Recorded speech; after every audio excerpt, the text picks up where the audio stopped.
எல்லாருக்கும் வணக்கம். என் பேர் கிரிஜா தேவி. நான் சுங்குவாச்சத்திரம் பக்கத்தில் பன்னூர் ஊர்லேருந்து பேசுகிறேன். நான் ஏஎல்பி ஆஸ்ட்ராலஜி பற்றி யூடியூப்பை பார்த்து தெரிஞ்சுக்கிட்டேன். அதுக்குள்ளே போயிட்டு சரி என்ன தான் இருக்குதுன்னு பார்க்கலான்னு போகும்போது ஜாதகம் லக்னம் வளருது, ஏஜ் பிரகாரம் அவங்களுடைய ப்ரெடிக்ஷன்ஸ் மாறுது, அக்கார்டிங் டு ஏஜ் ப்ரெடிக்ஷன்ஸ் இருக்குது அப்படின்னும்போது சரி உள்ளே போய் பார்க்கலான்னும் போது நல்லா இருந்தது. ஜாதக ஆய்வு சாந்தி தேவி மேம் போட்டது, சார் பொதுவுடைமூர்த்தி சார் அவர் தான் ஏஎல்பி அஸ்ட்ராலஜியோட ஃபவுண்டர், அவர் போட்டது எல்லாம் பார்த்தம்போது நல்லா இருந்தது. லைக் எல்லாத்துக்குமே அவங்க சொல்லும் போதே டு த பாயிண்ட், இதுனா இது அந்த மாதிரி ஒரு பின் பாயிண்ட்டாக இருந்தபோது ஓகே நம்மளும் அண்டர்ஸ்டாண்ட் பண்ணிக்கலாம் அப்படின்ற மாதிரி தோணுச்சு.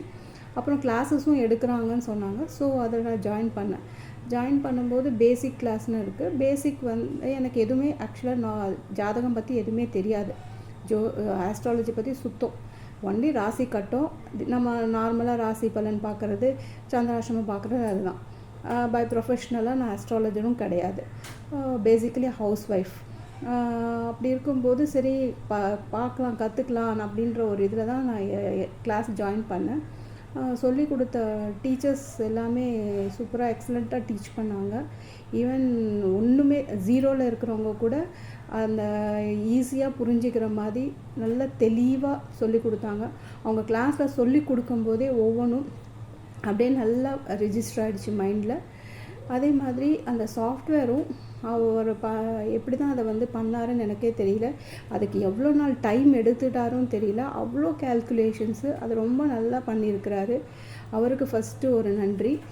அதே மாதிரி அவர் தெரிஞ்சுக்கிட்ட ஒரு விஷயத்தை எல்லாரும் தெரிஞ்சுக்கணும் அப்படின்னு சொன்னது பெரிய மனசு வேணும். அது எனக்கு தெரிஞ்சு யாருக்கும் வராது, அது இந்த கலியுகத்தில் யாருக்கும் வராது. அது ரொம்ப நல்லா எல்லாருக்கும் கொடுக்கணும்னு நினைக்கிறதே பெரிய விஷயம். அதே மாதிரி வீட்டுக்கு ஒரு ஆஸ்ட்ராலஜர் வேணும்னு சொன்னது அது ரொம்ப பிடிச்சிருந்தது. அதுக்கப்புறம் ஒவ்வொரு கோச்சிங் டீச்சர் கிளாஸில் ஜூம் கிளாஸில் கோச் பண்ணுறது இல்லாமல் இண்டிவிஜுவலாக கோச்சஸ்னு தனியாக வச்சுருப்பாங்க. நம்மளுக்கு சரியான புரிதல் இல்லைன்னா அவங்க மூலயமா கேட்டு நம்ம தெளிவு பண்ணிக்கலாம். அவங்களும் நம்மளுக்காக டைமை ஒதுக்கி சொல்லி தருவாங்க. என்னோடய கோச் மிஸ்ஸஸ் மலர்விழி ரொம்ப நல்லா சொல்லி கொடுத்தாங்க. டைம் எடுத்து நான் என்ன கேட்டாலும் அதை தெளிவுபடுத்தினாங்க, புரிய வச்சாங்க. அதுக்கு ரொம்ப தேங்க்ஸ் அவங்களுக்கு. அதே மாதிரி எனக்கு இந்த வாய்ப்பு கொடுத்ததுக்கு ரொம்ப நன்றி. நான் இன்னும் அட்வான்ஸ் படிக்க ஆசைப்பட்றேன். என்னோடய அப்பா அம்மா என்னோடய கணவருக்கு நன்றி சொல்லிக்கிறேன்.